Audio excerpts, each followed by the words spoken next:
Hi, Good. good evening, one and all. We extend a warm welcome yet and again for the second session of Heartfulness Oman in collaboration with International Yoga Day 2020 preparations with Indian Embassy, Muscat, Oman. So it has been an absolute pleasure to be with you all today, and thank you for giving your valuable time. And let's get into the today's topic. See, our human system has a wonderful characteristics when it comes to observing and looking after our health.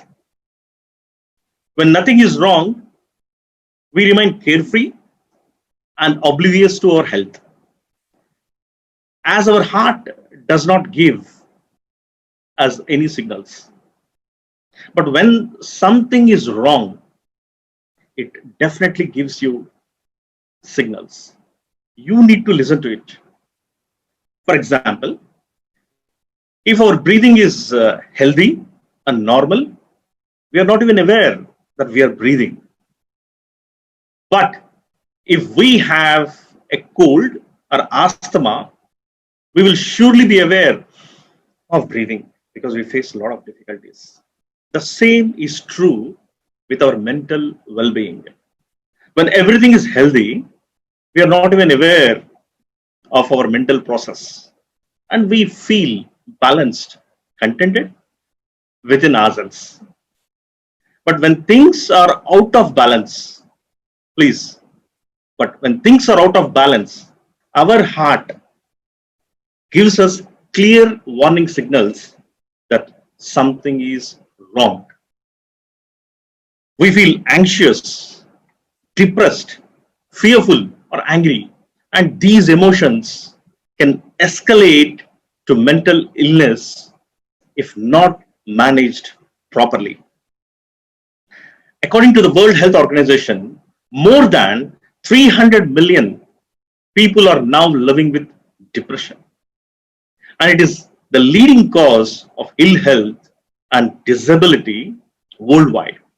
Also, depression related suicide is now the second leading cause of deaths for 15 to 29-year-olds. The statistics are chilling. We are facing an epidemic of mental imbalance around the world, of course, along with COVID-19 pandemic, which is added furthermore to our anxieties, fear, and things like that.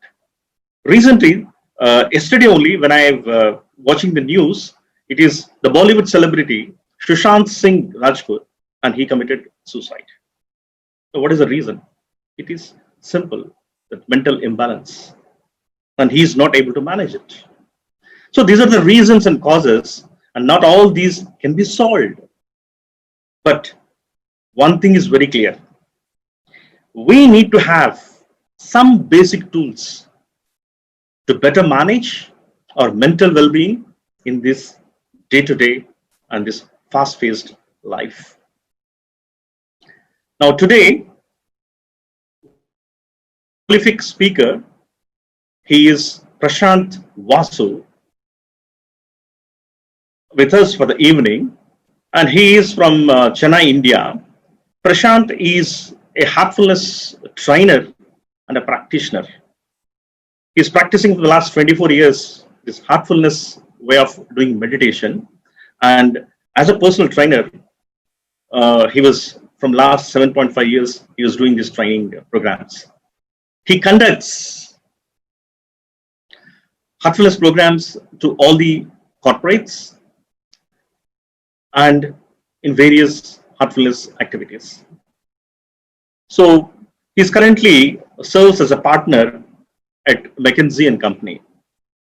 So before welcoming him, I would like to talk about today's agenda. So our main focus for the theme for the evening is yoga, mental health, and how we need to take care of it. And the subtle bodies, the bodies which are inside us, how to clean them so that we'll be free from mental stress. And finally, we'll have heartfulness meditation, a practical demonstration for all of you, and we'll have some of the Thanksgiving note and then natural path heartfulness activities in Oman, We'll try to share it with you. So now, without wasting much time, I hand over the presentation to Brother Prashant, who is from Chennai. He's going to enlighten us for the evening. Brother Prashant, Yes. yeah, please, Are all you ready? yours. Yeah, please, Okay. please, sir. Thank you, Murthy, and good evening to all of you at Oman. It's a great privilege to be part of an event like this. And on behalf of the Heartfulness Institute, thank you for giving us an opportunity to participate in your lives. We hope during these testing times in the world right now, with the global pandemic, we hope you're all keeping safe along with your families and your loved ones. And we hope it remains that way. The session that we're going to have now is adjacent to the International Yoga Day, which is on the 21st of June. And on behalf of the Heartfulness Institute, we wish you all a wonderful International Yoga Day. Murthy did a very good job of setting the context of mental health, and what we might be exploring right now is how yoga can actually resolve and in fact enhance our mental health so substantially. And there's a wonderful schematic as to how yoga can enable that we'll explore very soon. Our intention in this session is to keep it experiential, largely experiential, as you might have experienced even yesterday. Heartfulness is primarily a practice that enables unique experiences. The explanation is of secondary relevance. The primary emphasis is always on experience. So the greater part of this session will be around experience. But just to set the context of how yoga and the forthcoming International Yoga Day in that context, how it can actually help us enhance our mental health, I'll just share a few perspectives that you may want to consider. But I repeat that the main thing for this session is really your experience. Okay, so I'll just try and make a few grounding points for all of us to come to a shared appreciation of what yoga is. Yoga, which is commonly today in worldwide understood more as just physical practices, is far, far deeper than that. In fact, yoga is both a state, it refers to a state, and to a path or a practice. As a state, yoga is nothing but a complete state of union between us and the divine within us. In other words, it is a state of union with our highest potential. That is what yoga allows us to do. Why is that important? Because the divine within us is supposed to be characterized by supreme, indescribable bliss. And all human beings, no matter who we are, at a very deep level, whether we realize it or don't realize it, we are not relevance of the state of total union with ourselves, with the divine within us. That's the relevance of yoga, right? And it refers to the state of union. The second point that I also want to make is yoga as a path or a practice. How does one attain union with that highest state within us? It is by settling the activities of the mind. It's by settling the activities of the mind. When the mind settles on any object, the nature of that object is revealed, and the mind that settles on an object attains union with the object. So, if we want to attain union with the divine within us, which is characterized by immense bliss, indescribable bliss, then we need to settle the activities of the mind on that self within us. That is, in fact, one of the definitions of yoga as a path or a practice, as defined by the great sage Patanjali, who said yoga is chitta vritti nirodha, which means channeling or settling the activities of the mind.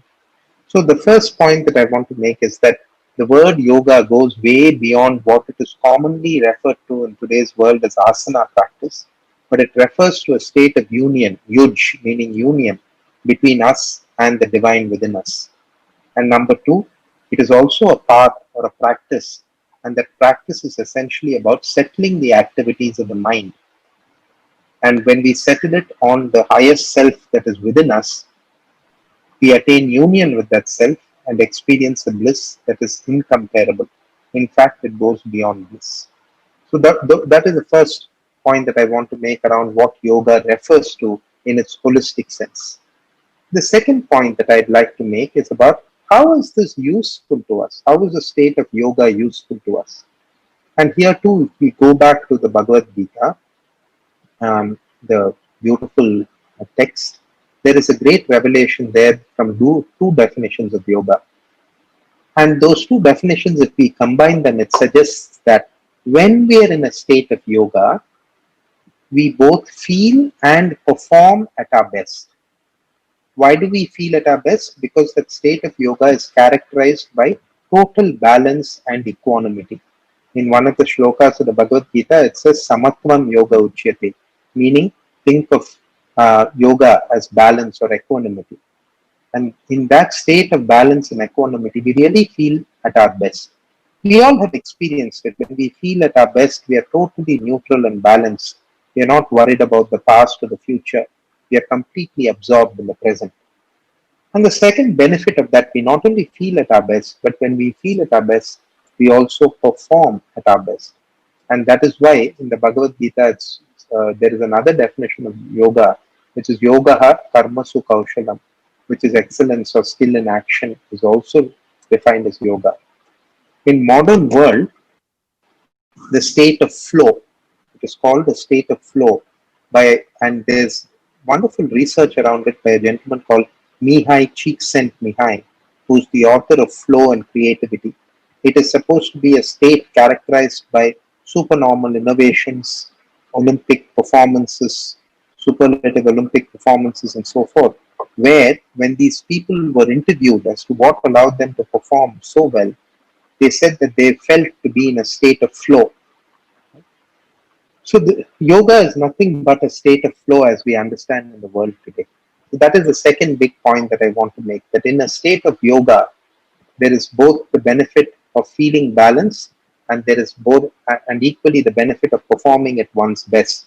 So yoga is not only some abstract spiritual, there's not only an abstract spiritual benefit to yoga, but there is a concrete practical benefit to yoga of feeling and performing at our best. So that is the second point that I wanted to make. The third point that I want to make is if we take yoga as a practice, yoga as a path, there's been some phenomenal saints of the past to craft what is the path, an integrated path to human development to achieve that state of yoga. It is really a breakthrough in human development. And I wonder if we really look at it that way in the modern world and embrace it in its totality. This path to yoga is actually a holistic path that has many, many elements to it that you will see there, very systematically laid out. It starts with what is called sadhana chatushtaya, which is the four elements of practice comprising viveka, which is discrimination, vairagyam, which is a sense of detachment, shat sampatti, which are the six spiritual attainments, and finally mumukshutva, which is a longing to rise beyond one's current state, to be free, to be liberated from our limitations, called mumukshutva. And if you go further within it, Shat Sampatti has 6 practices associated with it. Those are, as you will see in this page, regulation of the mind called Shama, control of the senses called Dhamma, Uparati, which is a state of self-withdrawal, and it is a desire-free state, a state even beyond Vairagya. Fourth is called Titiksha, which is a state of fortitude, what we would call resilience. Fifth is called faith or Shraddha, and the last is Samadhan, which is a state of centeredness. These are the 6 spiritual attainments or practices corresponding to Shat Sampatti, meaning 6 spiritual attainments. And the most critical of them, as Patanjali talks about, is regulation or settling the activities of the mind, which is Shama. And within that, the great sage Patanjali developed what is called Ashtanga Yoga, which is a path of practice, a path of abhyas, not a path of renunciation, but a path of practice. Ashta Anga Yoga, meaning 8 limbs. And this is an integrated set of practices covering the mind, the body, and our conduct, and the spirit. And you will see there the 8 elements. Yama, which refers to our outer behavior and eliminating all our negative qualities, good conduct. Niyama, which is about our outer behavior again, but referring to disciplines or regularity, observations. Asana, which is about the physical posture, which also has an effect on the mind when we combine it with breath. Pranayama, which is the regulation of the breath, to in turn regulate the life force and prepare us to meditate in a comfortable way. Pratyahara, which is withdrawing the senses within us. Because if we want to realize ourselves, we had to withdraw our senses inward. Dharana, which is about mental focus. Dhyana, which is meditation, resulting in samadhi, which is the condition of original condition of total balance or equanimity. So this is really a breakthrough, this Ashtanga Yoga that has been crafted by sage Patanjali many centuries back is really a breakthrough in human development, and its 8 practices are primarily to do 2 things. One is to eliminate all our impurities, Ashuddhik Shaye, he says. And the second is thereby regulate the activities of the mind, Yogaha Chitta Vritti Nirodha. Now, what I'm going to do is take one more page to connect it to heartfulness. Why are we talking about it as a Heartfulness Institute? So, Murthy, if you can go one page forward to the next page in the presentation. The heartfulness practices, can you go to the next page, Murthy? Yes, this is the practice of Ashtanga Yoga. Please note that this is an integrated practice. The purpose being to finally to regulate the activities in the mind, but it deals with the body, the mind, and the soul in some ways. So if you go to the next page. So what I'm next going to refer to is, where does heartfulness come into this entire picture? If you look at heartfulness practices, it actually starts directly at dhyana. In fact, dharana, dhyana leading to samadhi. And this is a breakthrough. The idea is the change in heartfulness is an inside out change.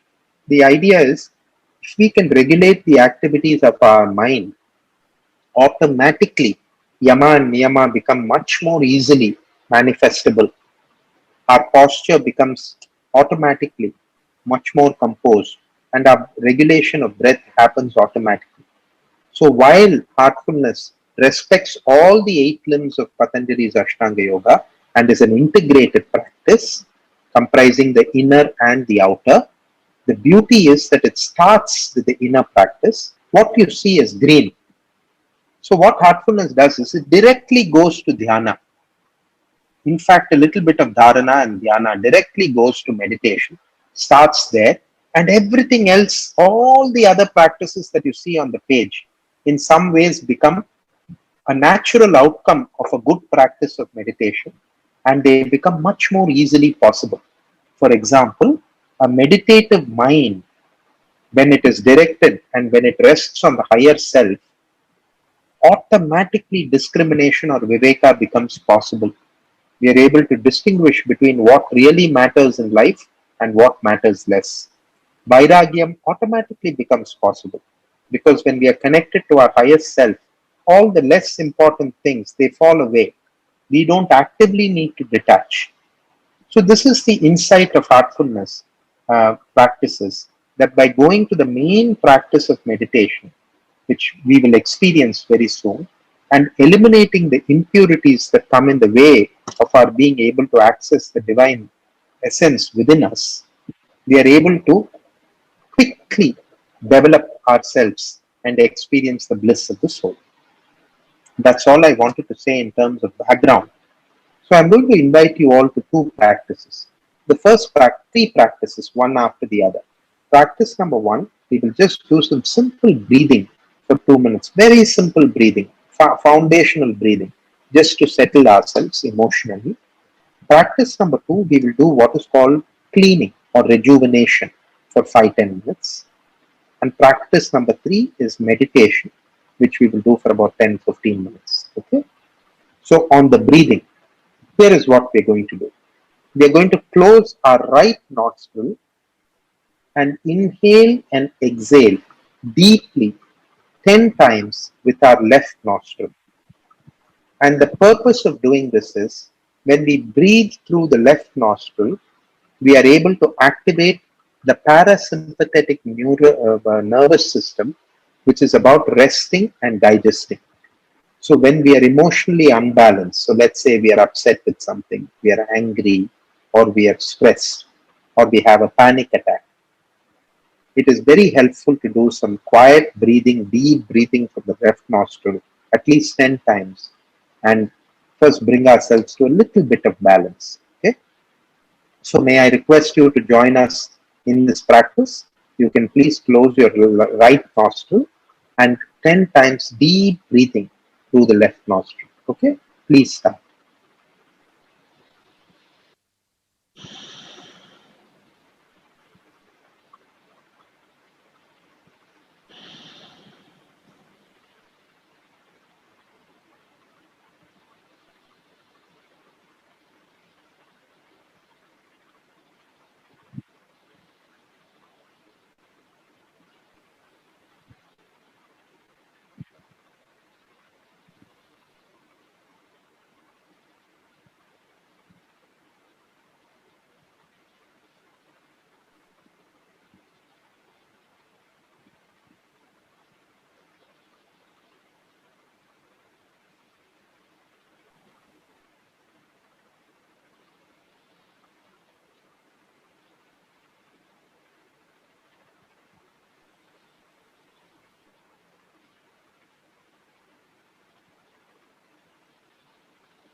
Please observe how you're feeling now.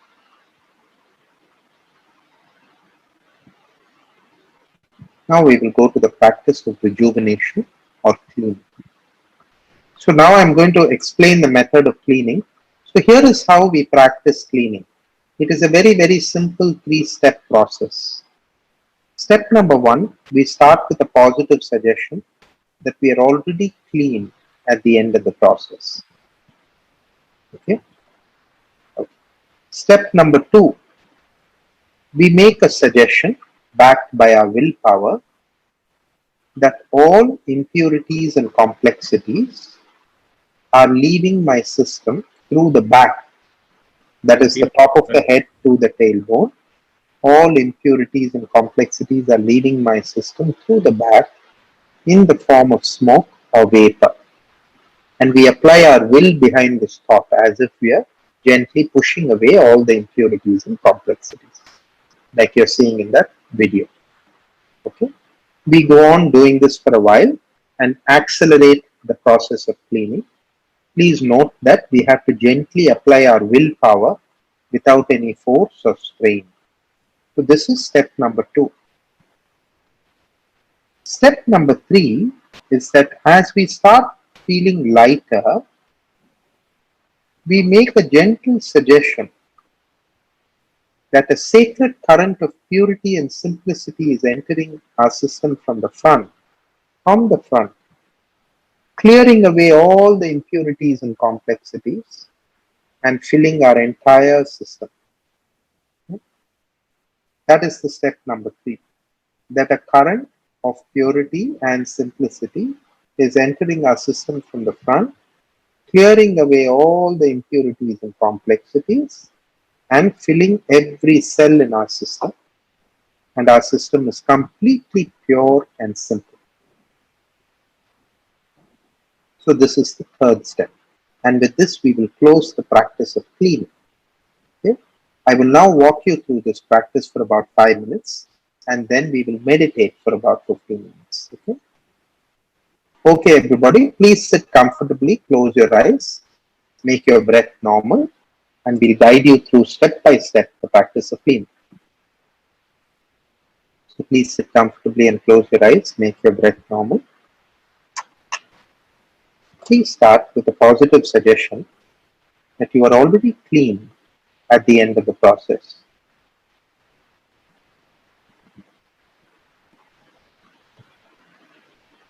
Now please suggest that all impurities and complexities are leaving your system and apply your will behind this thought.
The impurities and complexities, please suggest that the impurities and complexities are leaving your system and apply your will behind this thought.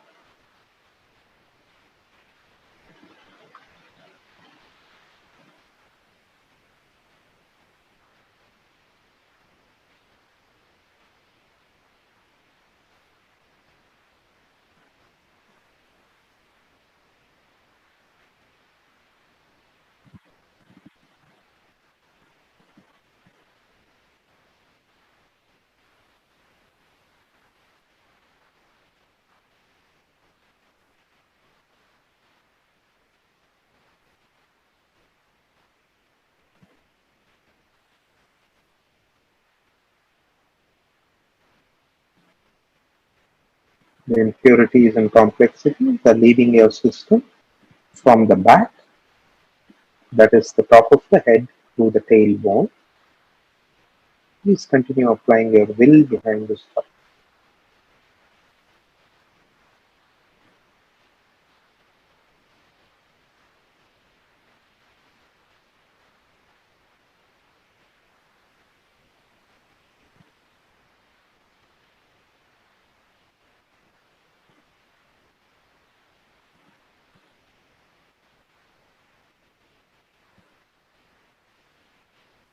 And please suggest now that the impurities and complexities are leaving your system from the back in the form of smoke or vapor, and continue applying your will behind this process.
Please slowly accelerate the cleaning process.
Now, as we feel lighter, please suggest that a sacred current of purity and simplicity is entering your system from the front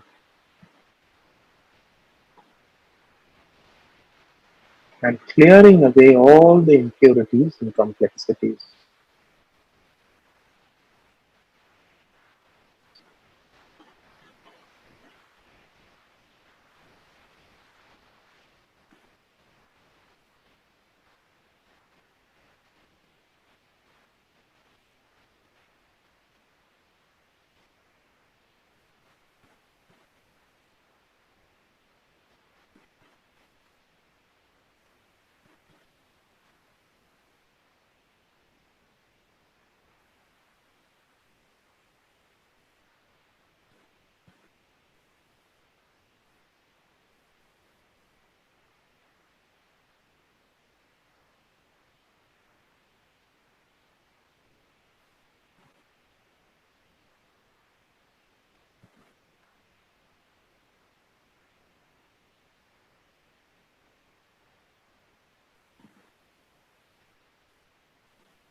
When impurities leave, purity sets in.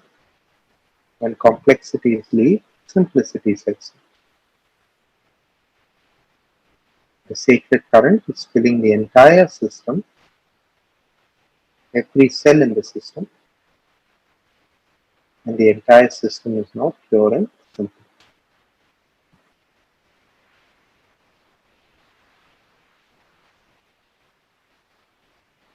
We will now move to meditation. I'm going to invite Sister Tejasvi to conduct a meditation, but just very briefly, when she announces, please start meditation, just sit very comfortably with the idea that there is a source of light in the heart already present that is drawing your attention inwards. Simply rest your mind very naturally in the heart without any strain.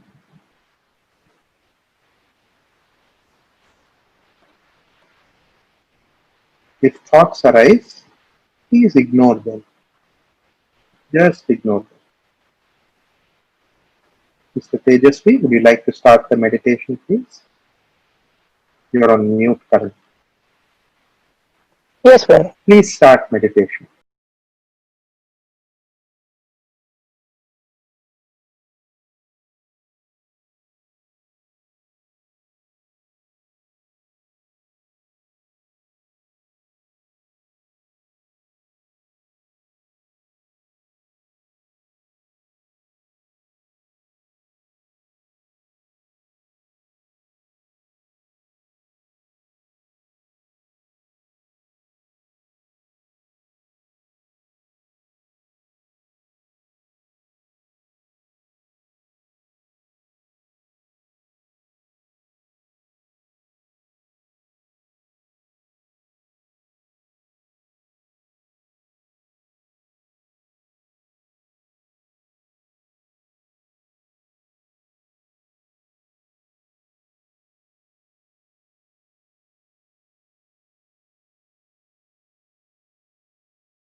That's all.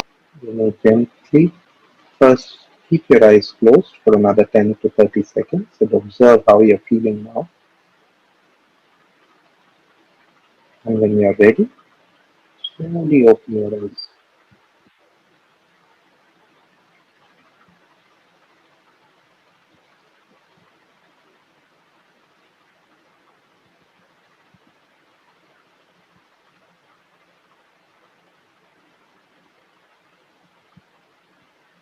Thank you, Mukti, for those questions. We would encourage you to study your condition right now and see how you're feeling.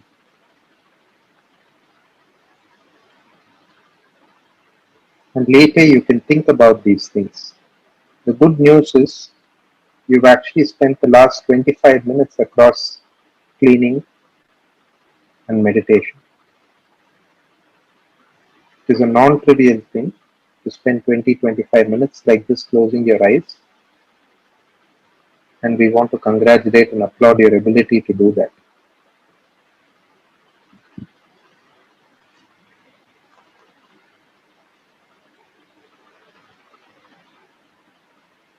I'll just close with a couple of points on what is the unique feature of heartfulness, and then I'll hand over to Murthy who can provide a little bit of a background.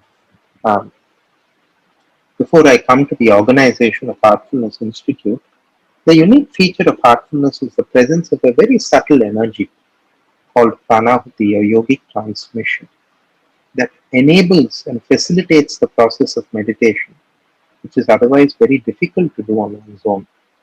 Typically, when we conduct sessions like this for large audiences, even thousands, 2000s, sometimes even 20,000s, people are even in their first meditation come out feeling very calm and relaxed. We wonder if you're experiencing the calmness now. That ability to go into oneself and feel that calmness is made possible in the very first session because of the presence of this subtle energy called pranahuti or yogic transmission. It is very unique to the heartfulness practices. Not only does pranahuti allow us to meditate with much greater ease, but it also helps transform us. Our lower qualities such as anger, fear, greed, prejudice, all these things go away, and in time, positive qualities such as contentment, composure, compassion, courage, clarity of thought, humility, selflessness, and above all, love for all, such noble qualities start taking root in our hearts and emerge in us. So we have the possibility of transforming into finer and finer human beings in a very short time with the presence of transmission or pranavati, which is a unique feature of heartfulness. The second aspect, which Murthy has very nicely put up on a slide, is a brief introduction to the Heartfulness Institute. We are a not-for-profit organization. We have actually been in existence for over 75 years now under the parent organization Sri Ramchandra Mission, which is a registered non-profit. This year we complete 75 years of existence. We offer this practice free of charge to all willing seekers, notwithstanding their background, economic background, religious background. It's a very secular practice that can be integrated into one's daily lives with much ease. It is offered to seekers all over the world in over 130 countries.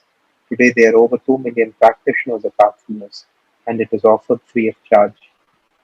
Our guides of heartfulness used to say that this ultimate state of balance that we are all aiming for through heartfulness, you can call that anything, you can call that God, you can call that whatever you want, that is not for sale. And if it is for sale, how much would you be willing to pay for it? And if you could pay for it, why do you need such a God? So this is offered free of charge to seekers all over the world. We accept voluntary donations. That's all we are. And we are a global organization. The people who offer this practices like Tejasvi, Murthy, myself, we are all volunteers. We have a regular life that we lead, but we have been prepared to train others in meditation. And for us, it is a labor of love to share what we have treasured in our lives with everybody.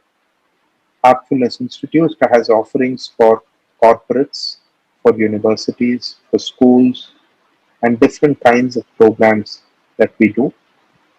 And for those of you who are participating here, who are members of organizations, who would like to take this to your organization, please feel free to contact us and we'll be happy to find a way of having our trainers come and support you.